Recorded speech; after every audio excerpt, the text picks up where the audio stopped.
We're going to talk about debt. Boo. I kind of want to talk to the young people that don't have a credit card yet. Scare the fire out of you if I can. I mentioned last night that I don't think that debt is a sin. And there's at least one Bible example where a man of God commanded someone to go borrow to get out of debt. But I want to give you some rules about debt, some laws that you have to remember before getting in debt. And there's one really that it's kind of a premise that comes up often. People call and they say, Brother Bush, I'm thinking about buying a car. I don't have the money to buy it in cash. What do you think about financing a car? I'm going to buy a house. What do you think about buying a house? I'm going to borrow money for this. And there's one rule especially that will help you to make that decision, and I want to take time to make sure that you understand it. But there are some rules that come with debt. If you look at the Bible says in Proverbs 22, verse 7, the rich ruleth over the poor, and the borrower is servant to the lender. Any time that you borrow money, you become a servant to the person that you borrowed the money from. That's one of the reasons why paying back that debt is your second highest priority with your finances after your tithe, and that's because you're working for that person.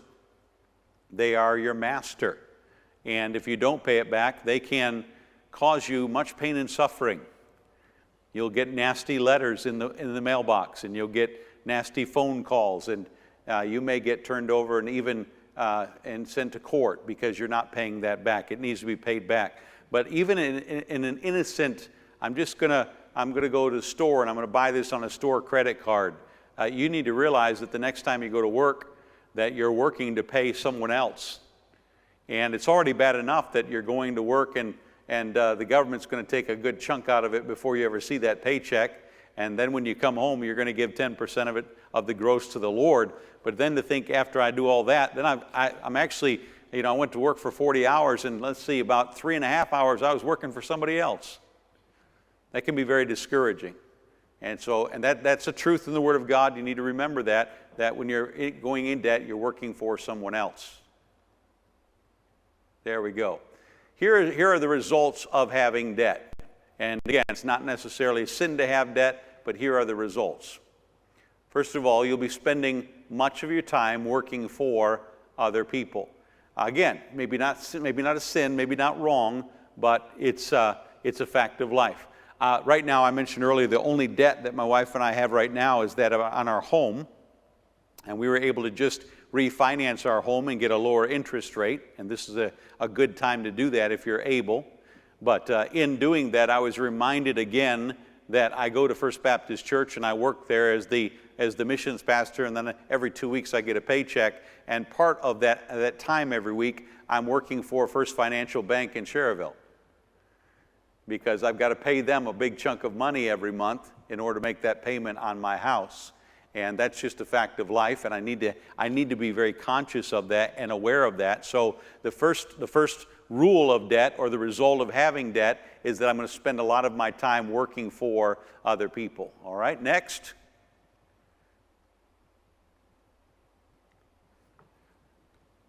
There we go. When you borrow money, you will pay back more, and oftentimes much more than you borrowed.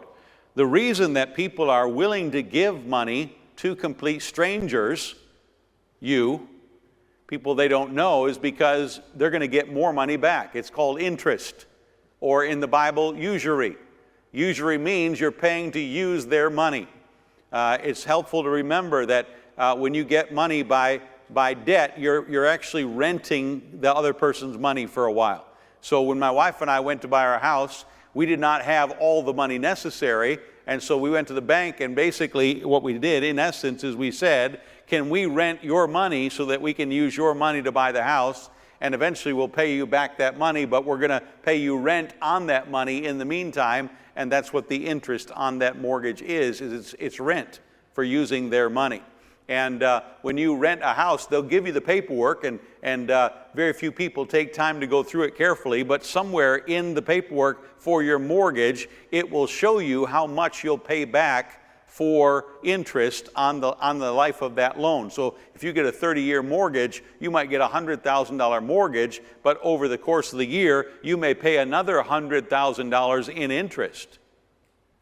And so you're borrowing that money to get the house, but you're going to pay back a lot more, which that's one of the reasons why it's a good idea to pay your house off early if you can. Sometimes it's an exorbitant fee. I had a lady in my church one time, I went to visit her, and when she met me at the door, she was excited. She said, "Pastor, come in." She said, "I got some new furniture. I want you to see it." And she showed me her new couch and chair. And to be honest, they were not the best quality. And I said, "How did you afford this?" And she said, "Oh, there's a shop in town where you can get it, and you pay a little bit every week, and you can pay it off that way, and I'm going to have it all paid off in 2 years." And I said, "How much did you pay for the couch?" And she said, "I paid about $2,000. Now, it was probably a $600 couch, but she paid $2,000 for it because she was willing to pay extra because she could pay it by the week.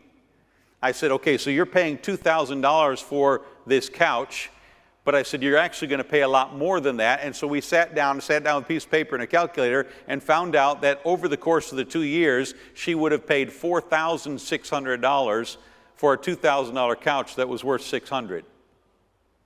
I have a question for you. How much is a $600 couch worth 2 years later? So at the end of 2 years, she's got a couch that's worth trash, and she spent $4,600 for it. These weekly rent-to-own places, don't do that.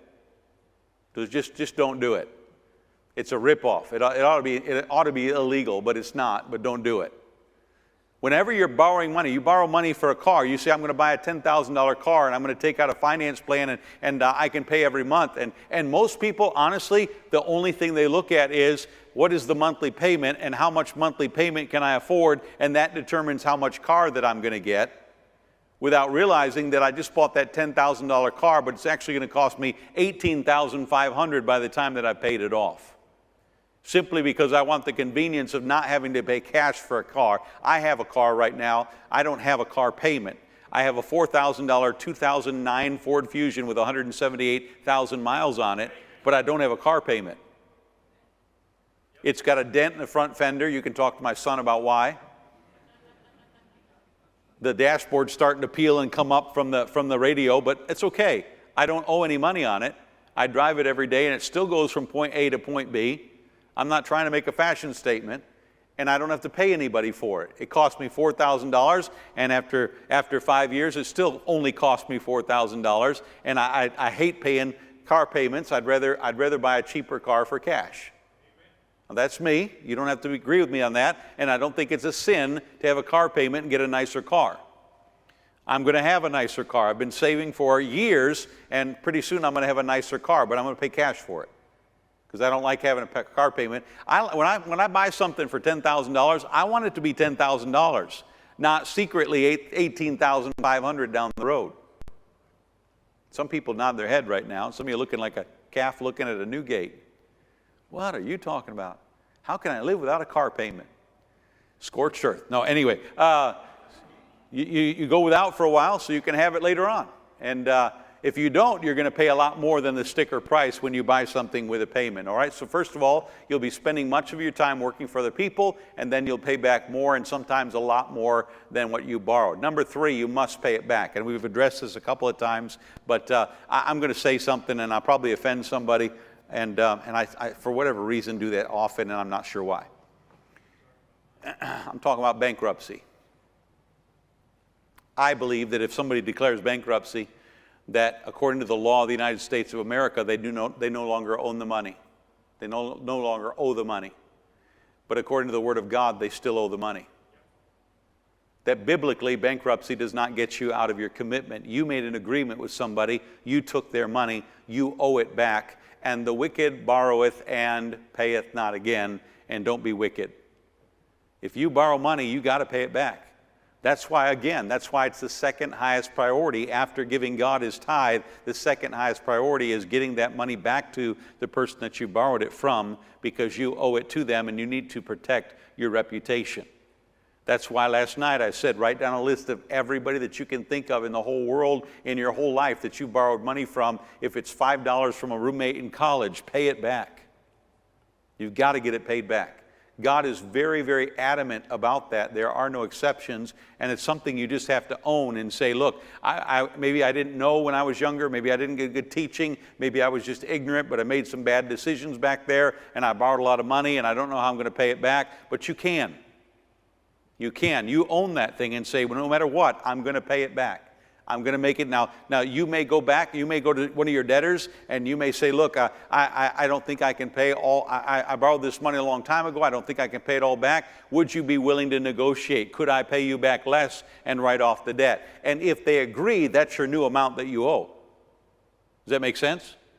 I have a friend of mine, the one that I mentioned recently, that owed $77,000, and he sent me a text this week, and he said, hey, you know that one? And he mentioned one of the debts that he has where he owed an electrician $7,000, and he said, I called him and I offered him $3,000, and he agreed to settle for $4,000.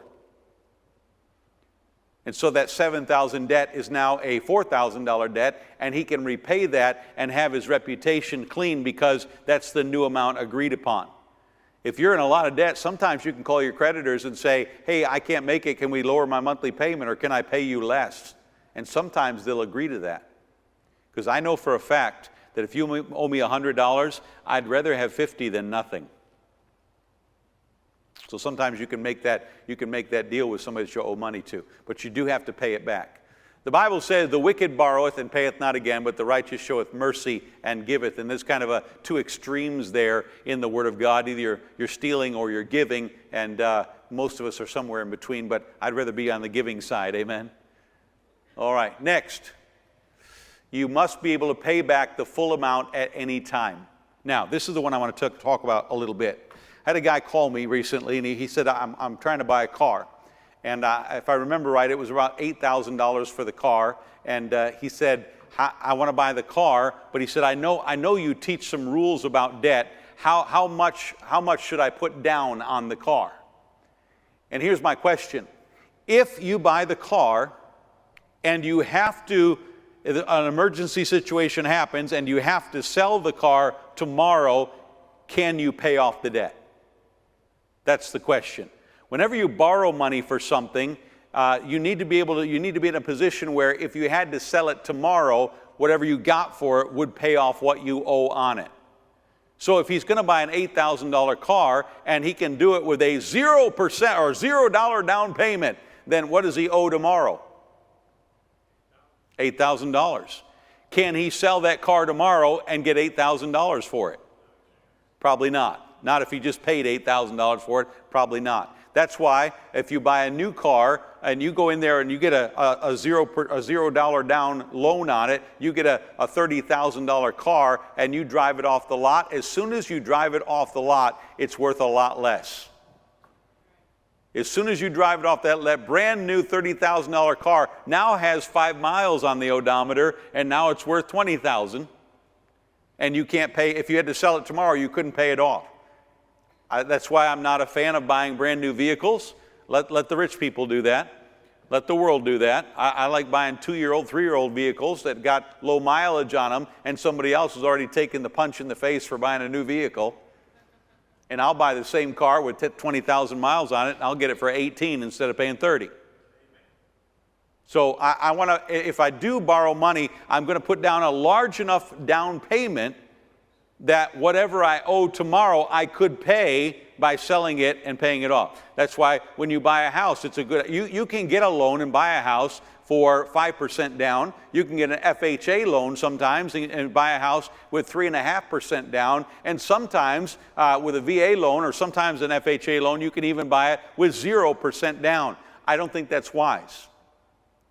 I don't think it's wise, because if an emergency happened and you had to sell the house tomorrow, you would not get out of it what you put into it. And so you need to have a large enough down payment that what you still owe is what you could get if you sold it. Any question about that? How many of you understood what I just said? Would you raise your hand? Good, we're a little over half. All right. And the half that didn't understand, you don't have a question?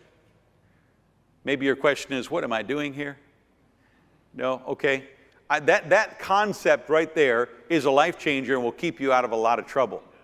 Because if you have to, whatever you borrow money to do, if you have to be able to sell that in order to pay off the debt, then that's going to keep you from using your credit card at restaurants. If you go to Red Lobster, I don't know why I'm picking on Red Lobster this week, but if you go to Red Lobster and you and your wife have the steak and lobster and crab leg special for $39.99 each, and you spend $80 and you walk out and you have an emergency and have to pay that $80 back, what are you going to sell? You can't sell the meal that you just ate, can you? No, that's why you should never borrow money for groceries. You never borrow, never put stuff. Now, I'm not opposed to using a credit card and going home and paying it online that afternoon. I do that. I have 2 credit cards. One I get air miles and one I get cash back. So I get a 1.5% discount by using that credit card, and I go home. Literally, I go home and pay the credit card off that afternoon. And if you don't have the money to do that, don't use the credit card. So you're buying things on credit or using debt only to buy something that I have a large enough down payment that if I had to, I could sell that item and I could pay off the entire debt right away. So, number 1, I have to remember that I'm going to be working for somebody else. Number 2, I have to remember that I'm going to pay back a lot more than I originally borrowed, and sometimes a lot more depending on the interest rate. And number 3, I have to remember that God says I have to pay it back. It's not an option. I'm dishonest. I'm wicked if I don't pay back what I borrowed. And then number 4, I have to remember that whatever I borrow, I have to be able to sell that if I had to and be able to pay that whole entire loan off. Those are the first 4 laws of debt. Number 5, you must never, ever go into debt for somebody else. The Bible, in the book of Proverbs, the Bible talks about he that striketh hands. Can I explain that to you? Today in modern day America, when we make an agreement, we scribble our signature at the bottom, and that is our word that we're gonna do what we said we would do. In Bible days, they did not sign a document, they struck hands. That's the signing of the document. I'm gonna do this, and I'm keeping my word that I'll do it. And the Bible says don't ever strike hands for someone else. True story, had an older man in our church in New Zealand named Tui. He was a Maori, and Tui had a friend that wanted to buy a car. His friend went to the car company and they checked his credit and they said, your credit is horrible, we're not going to loan you the money. His friend went to a bank and said, the bank said, your credit is horrible, we're not going to loan you the money. And so the friend came to Tui and said, Tui, I can get the money from the bank if you'll co-sign on the loan. Co-sign should be a cuss word. If you'll co-sign on the loan, I can get the car. And Tui said, oh, he's a good mate, I'll sign for him. That was his accent. I tried. So he went and he signed the paperwork. And so the guy was able to go and buy the car, $3,000 if I remember. He borrowed the money and went and bought the $3,000 car. 1 week later, the guy needed drugs, and so he drove his car down to the city 45 minutes away, took it to a used car dealer and sold it and walked away with the money. And Tui had to pay off a $3,000 car that he didn't even have. Don't ever co-sign for somebody. Can I ask you a question? Who do you think knows more about handling money, you or the average bank? Probably the bank knows more than you do, am I right? Who knows better how to interpret a credit score, a credit company or you? Probably the credit company, am I right? So if the bank says we won't loan money to that person, we don't trust them, and a credit company says, we won't loan money to that person, we don't trust them, why would you? I don't care if it's your own kid. The Bible said don't co-sign for. Now, if you want to give your child that money, that's okay. You can do that as a parent, give them the money. But don't co-sign on a loan, because it's going to be your loan. You are ultimately responsible, and the Bible is against that. Don't co-sign on a loan. Am I clear on that? Anybody have any questions about that? Any rotten tomatoes you want to throw at me? All right? If you co-sign for somebody, I still love you, and God does too. Just don't ever do it again. And number 6, last rule for debt. Here we go. Oh, this is the verse that goes with that. I forgot I put it on here. Be not thou one of them that strike hands, or of them that are sureties for debts. Man, is the Bible clear. I mean, it just says it right there in blue and white. It says, don't be surety for somebody else's debts. If thou hast nothing to pay, why should he take away thy bed from under thee? I've heard so many horror stories. Well, I signed their loan, but I trusted them. I thought they would pay, and now I'm paying for something that they have. And then when they collect on the debt and they come and they take your house away or your bed away because somebody else didn't keep their word, don't put yourself in that position. That is just in God's book, that is a great big no-no in the area of debt. Lastly, you should have a goal to get completely out of debt.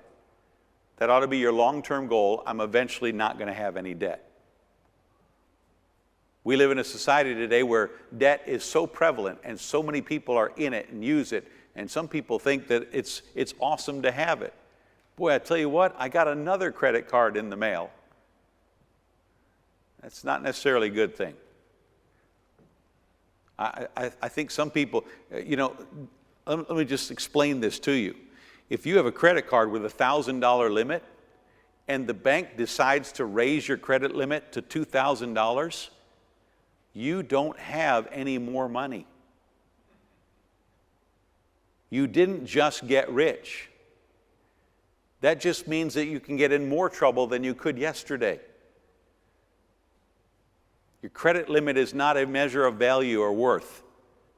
It just shows that they trust you, but it doesn't mean you ought to make use of it.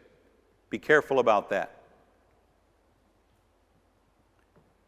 For the Lord thy God blesseth thee, as he promised thee, and thou shalt lend unto many nations, but thou shalt not borrow. And thou shalt reign over many nations, but they shall not reign over thee. This is a promise that God gave to the Jews in the Old Testament when they came out of Egypt. When they came out of Egypt, they came out as slaves, financially destitute. But he said, you keep doing right, and you're going to get to the point where you're the one loaning your money to other people, not the one borrowing to get by. And he said, I want to bless you to the point where you're the one that's loaning money to other people. In other words, you've got money in a savings account and you're getting interest. You're loaning your money to somebody else. They're paying to use your money instead of the other way around. Man, would I like to see our Baptist churches get there. I'd like for all of you to have $100,000 in an investment that's paying you 7% instead of you having a credit card where you're paying 26% to Visa. God said, I want to see that turned around. Follow my rules and you'll get there. That's what he's saying there. Let's review. I understand that I'll be working for somebody else. I realize that I'll pay back more than I borrowed. I already know how I'm going to pay it back. The purchased item will always be worth more than what I owe. I'm willing to take full responsibility to pay off the entire loan, and eventually I'll be completely debt-free. Freeze it right there. Take your pictures. I want you to remember these are the 6 laws of debt. And again, debt's not necessarily a sin, but it ought to be used carefully. Debt's kind of like dynamite. If you use it right, you can get a lot done. If you use it wrong, you can really mess your life up. Use debt correctly, all right? Now, if you have debt, I want to talk a little bit here about John, can you back that up one? There we go. I want to talk about a plan to eliminate debt. The Bible says that all things be done decently and in order. That might be the broadest, most used verse in the Bible. I don't know, but it certainly does work in the area of eliminating your debt. So if you have debt right now, and let's do a survey. How many of you have debt right now? Would you be willing to raise your hand? Good. Look around. You'll feel better. All right. Lots of us have debt. All right. I'm going to give you a plan to get out of it. Now, some people may have debt where they have one debt. I right now have one. It's significant, but I have a single creditor, First Financial Bank, and that's my mortgage on my house. There may be some of you that have multiple debts. You may be getting credit card statements or bills from 3 or 4 or 5 or 6 different credit cards. You might have a car payment. You might have medical bills. You might owe grandma money. You may have a whole bunch of debts. And so we're going to give you a plan on how to eliminate those debts, how to get through those, work through those, and get rid of them. All right. First of all, for each of your debts, you need to know 4 things. And this is where it's going to take a little bit of work, a little bit of research, and a pen and paper or a laptop or whatever you're going to use. But you're going to need to, first of all, who do you owe? And take time on this, and I've encouraged you numerous times, but get a complete list. You say, Brother Bosje, I don't even want to look at it. You've got to face where you are. Make a list of everybody to whom you owe money. Number 2, after you figured out who you owe, write down the amount you owe. You're going to total it up. Whatever the number is what it is, and you ignoring it doesn't make it go away. Sticking your head in the sand like an ostrich doesn't make debt disappear. It just makes it get worse. So make a list. Who do I owe? How much do I owe? Then you're going to write down what is the amount of the minimum payment. So if I've got a credit card and I owe $500 on that credit card and my minimum payment is $30 a month, then write down Chase, Visa, and $500 and $30 a month is the minimum payment. And then lastly, you're going to write down what is the interest rate that I'm paying for that particular debt. And this is going to help you in figuring out the order that you're going to pay these debts off. Now, if you're quite happy just making the minimum payment on these debts for the rest of your life, you probably won't need this lesson. But if you want to get out of debt, I'm going to give you a plan to get rid of it completely. And I'll be honest, this is the exact plan that my wife and I used. And it works, all right? Next slide. These are the 4 things you're going to do to prioritize your debt. First of all, using these 4 things. Here's an example, and I put this together, and this is completely made up, and if you take your calculator out, some of these numbers won't match up exactly to yours, but it'll give the idea fine. All right, so here's somebody that has 6 debts. They have 6 debts, and again, what's the difference between a bill and a debt? A debt has an end date, all right? These are 6 debts. This isn't the phone bill. This isn't the electric bill. These are 6 things that are eventually going to be completely paid off. So first of all, they have a JCPenney credit card. Anybody here have a JCPenney credit card? No? 2 of us? 3? 4? Oh, the hands keep going up. Okay. I'm going to turn my collar around backwards and be a priest for a while so you can confess. Amen? All right. You got a JCPenney credit card. And on that card, this particular individual, I don't know his name, we're going to call him Redhead Ned. Redhead Ned has $650 of debt on his JCPenney credit card. That probably wasn't from Redhead Ned. That probably was from his lovely wife, but I don't know. Maybe school kids, kids supplies. But the minimum payment on that card is $50 a month, and they're paying 27% interest rate per annum, which ought to be illegal, but it's not. Some of the store cards, you know, you can go to Ross or Kohl's or JCPenney or Macy's, and you can get a store card there, and they act like they're doing you a favor. Boy, you get our card, you're going to get all kinds of perks if you get our card. In fact, if you sign up for our card, we'll give you 20% off everything you buy today. And they take that big hook and they stick it in your nose and they got you for the next couple of years. So you got that interest rate of 27%. Next, I have a Bank of America Visa. And I got this because it came in the mail and they were making me feel good about myself. Boy, I'm an adult now. I have a credit card and I got this one. And we went out a couple of times to eat, and then we went on vacation, and then I needed some clothes, and then somebody had to go to the hospital, and all of a sudden, bam, there's $1,500 on this thing, and I don't know how that happened. Like credit card debt kind of grows while you're sleeping sometimes. It's like rabbits. You turn around and they multiply. There's $1,500 on that card. Don't know how that happened. But they're nice to me. The minimum payment's only $30. And by the way, can I say this? The lower your minimum payment, the more evil they are.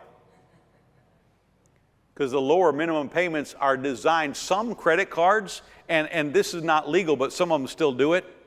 Some credit cards keep your minimum payment so low that you will literally never pay it off. Every month you're only paying the interest, you're never paying off the debt, and they'll string you along like that for 30 years if they can. This one, they're good to me, they like me, so only 30%, but I'm paying 18% interest on my Bank of America Visa. Then my third one, I've got a Chase Freedom card. How much freedom I get, I don't know, but I got a Chase Freedom card. I'm free to go out and spend money I don't have, but then my freedom ends right there. And this one I owe $2,000 because of that one really bad month we had. Remember that, sweetheart? I don't know how we're going to pay this one off. We're having to come up with $38 a month for a minimum payment, and we're always just barely making that minimum payment. But it's okay because I'm only paying 16%. Some of you may have had conversations like this. I don't know. This is where a lot of Americans live right here. They got this list, and they've never actually put it together like this because they'd have nightmares for about a week. But this is kind of where they live. I've got a checking overdraft. My bank is so kind. They're so generous to me. There's such loyalty there that they let me know that if I go over on my checking account and spend money that I don't have, that they'll cover it for me. $39 fee, bam, but they'll cover it for me because they love me. And then they'll charge me interest on it. And I got in the habit of not stopping when I got to zero. I've gone under a few times, and then one month I couldn't get back to zero, and now I'm down about $300 and really struggling. But my minimum payment on that, I've only got to pay back $12 a month on that, so it's not real bad. And they're charging me 16% interest. By the way, you can refuse checking overdraft. You can't. Legally, they have to allow you to opt out of it. They can't force you to have it, and none of my checking accounts have overdraft. If I get to zero and I write a check, it bounces. Hasn't happened in a long time, but it would bounce because I don't want to use their checking overdraft. I want to spend money I have, not money I don't. So I don't have that, but this person does. Redhead Ned, poor guy. Now he's got a car payment. Now we're talking big money because he went out and bought himself a nice car because he deserves it. He's a hard worker, bless God. And besides, he's tithing, and therefore God must have wanted him to have a nice car. And so he went out and bought an $18,000 car, and he got a $0 down deal. Woo! Now he only owes another $16,000 left, and his car payment's about $280 a month, and he got an 8% interest. And right now, car interest rates are varying somewhere between 4 and 12%, depending on your credit score. Sometimes you can do better than that, but generally that's where they are most of the time. And Redhead Ned's sitting right here in the middle and paying 8% on his car. And then lastly, he's got his home mortgage, and he just refinanced all $70,000 he's got left. So he's got a really low monthly payment of $340, not counting taxes and what else? Taxes and insurance on there. And so he's just paying the $340, and he's got it at 4%. So here's the life of Redhead Ned, which means that every month he's got $750 in minimum payments. $750 not getting ahead, really. Just squeaking by. Feel a little bit familiar, some of you? I've been here. I've had all that sitting on my shoulders and not wanted to talk to my wife about it because I'm embarrassed that I got to that place. You know, my wife wants to go home for the family reunion or a class reunion, and I don't want to be the bad guy and say no. And I haven't told her where we're at financially, so I'm going to do what a lot of people do and just fake it and pretend we're rich. Smile a lot while she flies home, and I got to pay for the plane ticket, and the credit card goes up another notch. It's a difficult place to be. If you could sit down and talk about it together every month, it makes it a little easier. Well, sweetheart, I want you to go home, but you know what we got, and if you fly home, we're eating peanut butter and rice for the rest of the month, and I don't mind peanut butter or rice, but they're horrible together. We're just, we got to make a choice. We can only spend it once. All right, so this is what we do now. Here's what we do with this list, and I want you to keep that in mind. It's a little smaller and harder to read here, but first thing you want to do is you want to rearrange your debts on the list. Literally make a list, build a spreadsheet if you're into that, but somewhere write it down so you're looking at it, and you want to rearrange your debts so that the interest rates that are highest are at the top. Now, on the previous slide, I already had it arranged that way, but at the very top would be the JCPenney credit card at 27% interest. That's going to go at the very top, and then the house mortgage, which is only at 4% interest, is going to go at the bottom. In other words, the money that is costing you the most to owe is the money you want to pay off first. And the money that's costing you the least to owe is the money you want to pay off last. So you'll rearrange it by your interest rate. And some of you may have to go and find out. I don't even know what I'm paying on this credit card, but I'm going to find out what my interest rate is on this credit card because I want to arrange this list the right way. All right, next slide, Brother John. If two debts have the same interest rate, you're going to list the one with the largest minimum payment first. In other words, I've got two cards that are charging 16%, and one of them's asking for $38 a month, and the other one only asking for $12. I'm going to put the one asking for $38 first. All right? I'm building a plan here to get out of debt, and I'm going to do it in the way that goes as quickly as possible. Next slide. I'm going to determine the total of the minimum payment. So this one here is Redhead Ned owes a total of $750 a month. He has to make that just to meet the minimum payment. Next. Got to find out what works for you. Now, let me just go back one, Brother John. Let me talk about this for a little bit. What I'm going to do here, the total of the minimum payments here is $750. Now, if I'm making $7,500 a month, then that's 10% of my salary. If I'm making less than $7,500 a month, Redhead Ned's got to do some heavy deciding here. I'm obviously going to have to put less into savings. I might even have to spend less on my bills, but I've got to get rid of this debt. I've got to get rid of it. If I could, if this was me, if there was any way possible, if I could put $800 a month toward my debts, I would pay my $750 in minimum payments, and I would take the extra $50 and I would put it on the one at the top, which is the JCPenney credit card, because that's the one that's costing me the most. So making my minimum payments, but adding an extra $50 a month, I would have that whole thing paid off in 13 months, and that debt would fall off the list and disappear. Now, what would happen? Does that make sense? Y'all with me there? Because I'm paying $50 a month extra. I pay that $650 off. 13 months later, I now only have 5 debts left in my life, not 6. Not only that, but next month when I pay, I keep paying $800, but now I've got $50 that I'm not putting on Chase, and so this month I'm putting $100 extra on Bank of America. And because I'm putting $100 extra on Bank of America, in 15 months, that one's gone too, because I owe $1,500. Does that make sense? After I pay that one off, I've now got $80 plus the extra $50. I'm now putting $130 a month extra on the next one down, which is the Chase Freedom credit card, and I'll pay that one off in about 7 months. And so over the course of maybe 5 years, I can get this thing down to where I'm paying basically, I've only got my mortgage left, and that's what my wife and I did. We took our debts and we lined them up. Here's the one with the highest interest rate. We're going to pay this puppy off first, and we're going to work hard at this. We're going to scratch and save and get some extra money and not just make the minimum payment. We're going to put some extra on this one, and then we got down to 5, and then we got down to 4, and down to 3, and now we're down to where all we got left is that bottom one on, and we got extra money that we can put on the mortgage. We're paying our mortgage off early. And that's how you eliminate your debt. Categorize it, highest interest rate to lowest interest rate, highest minimum payment to lowest minimum payment. And by the way, the reason you want the one with the $38 minimum payment over the one with the 12 is that when you pay that one off, you've got $38 extra every month going on the next one instead of 12, and it just snowballs that much faster. And you get that debt snowball going, and you do that for about 6 months, and you'll start having some hope.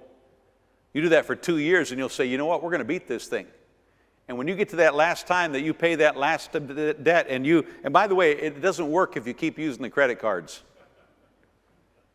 You got to use a budget. The best solution, I think I mentioned last night, the solution for credit cards is often a pair of scissors. You put that away. You say, well, what if I have an emergency? You have an emergency fund. You don't need the credit card. Get rid of the credit cards, get yourself out of debt. And I really believe this. I believe that we have people in our churches every Sunday who would love to do more for the Lord and love to give, but the money's going to JCPenney credit card, and it's going to the Chase Freedom card, and it's going to their car payment, and they can't give to the Lord the way they want to. They see other people in their church family with needs, and they're not able to help because they've got so much going toward their debt minimum payments, and they're struggling. And this is something where if you get this organized and you work at it, you can get out of debt, and it'll change your life. And we're going to take a break here for about 5 minutes. We'll come back at 11:26. Yes, sir.